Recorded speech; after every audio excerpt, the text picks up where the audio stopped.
Good morning. This is Father Stephen Kelly from St. John's Church in Detroit. We're continuing our series of daily morning meditations where we generally look at one or another of the lessons that are assigned for morning or evening prayer, what is known as the daily office lectionary. And today, this being Monday, I thought we would get back into St. Paul's letter to the Galatians because we only have 2 days left of it today and tomorrow. We are in chapter 6 now, and St. Paul's been writing this community in Galatia. Obviously, he has expressed some disappointment with the way they are living. They're fighting and struggling with how it is to live the faith, particularly in relationship to those who are telling them that they need to do things like circumcise Gentiles in order for them to be real Christians. And of course, Paul has been very vehement in speaking out against this because the circumcision is a sign of being under the law.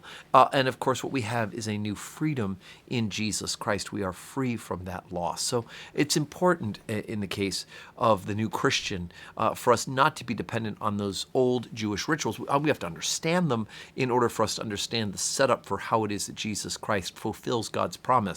But it is now our salvation isn't by the works of the law, but it's by faith, right? It's our belief in Jesus Christ as Lord. It's a gift of grace. And so chapter 6, beginning at verse number 1, we hear this. Brethren, if a man be overtaken in a fault, ye which are spiritual, restore such a one in the spirit of meekness, considering thyself, lest thou also be tempted. Bear ye one another's burdens, and so fulfill the law of Christ. For if a man think himself to be something when he is nothing, he deceiveth himself. But let every man prove his own work, and then he shall have rejoicing in himself alone, and not in another. For every man shall bear his own burden. Let him that is taught in the word communicate unto him that teacheth in all good things. Be not deceived. God is not mocked. For whatsoever a man soweth, that shall he also reap. For he that soweth to his flesh shall of the flesh reap corruption. But he that soweth to the Spirit shall of the Spirit reap life everlasting. And let us not be weary in well-doing, for in due season we shall reap if we faint not. As we have therefore opportunity, let us do good. Let us do good unto all men, especially unto them that are of the household of faith. And so this is kind of Paul's last parting instructions. We've only got a couple verses left after that that are assigned for tomorrow. But they're kind of Paul's basic, by the way, let me remind you, right? And what are the things he reminds you? Teach each other. If somebody's got a fault, gently correct them, right? And don't fall into their sin as well. Bear each other's burdens, right? In order to fulfill the law of Christ. Don't think too highly of yourself, right? That's humility rather than pride. Prove your own work and bear your own burdens, right? As you possibly can. Don't be deceived. God is not mocked, right? So in other words, if you are doing things in the flesh, again, he's talking about the circumcision party, or worse, to be worldly and to base everything on pleasing yourself and going after your own decisions and your own covetousness and your own urges. That's what you're sowing, that's what you're going to reap. And unfortunately, the end of that is destruction. Whereas if you are going after the work of the Spirit, going after things that are eternal, of course, then if you sow that way, what you will reap will be eternal. It'll be spiritual. So you want to concentrate on therefore. And then of course that wonderful thing we say this. It's one of the sentences that we do at the Holy Communion service during the offertory.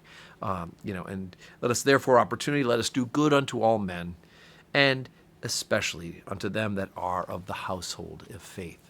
And so that is important for us to remember, that we do love our neighbors as ourselves. And remember, when Jesus gives that teaching, somebody said, well, who's my neighbor, right? And of course, then you get the parable of the Good Samaritan, so the surprise is that the neighbor, the one who proves to be neighbor, is the one who's the outsider. But here, Paul is reminding us that we should do good to all men, right? We should certainly love our neighbors ourselves, even if they're not members of the body of Christ. But we should have a special effort to do good unto those who are of the household of faith. In other words, to work through the church and through the church organizations to support and encourage one another in the faith and how it is that we live this life in Jesus Christ. Well, today's Monday, and we got a busy week this week. We do have Holy Communion today and tomorrow at 12:15, as we always do on Monday and Tuesday. But Wednesday is Ash Wednesday, and Ash Wednesday is so important because it's the beginning of our Lenten season, and we will have a 12:15 communion service. We'll also have a 6 p.m. communion service, and you'll need to sign up for those on our Sign Up Genius. Again, we're limited to 10 people per service for the time being by the diocesan authorities. We will also have evening prayer at 5 o'clock, and we will have ashes distributed at evening prayer as well. Again, 10 people. So you can go to the parish website, stjohnsdetroit.org, and there's a clickable link for Ash Wednesday for the sign up for those 3 services. We've been getting about 80 to 90 people at our Sunday services, 9 or 10 people at a time. And so we've scheduled these 3 services. If they fill up right away, I promise you I will schedule a 4th and even a 5th if we need it for those who want to receive communion on Ash Wednesday to start Lent. I hope you have a fantastic Monday, and may God bless you.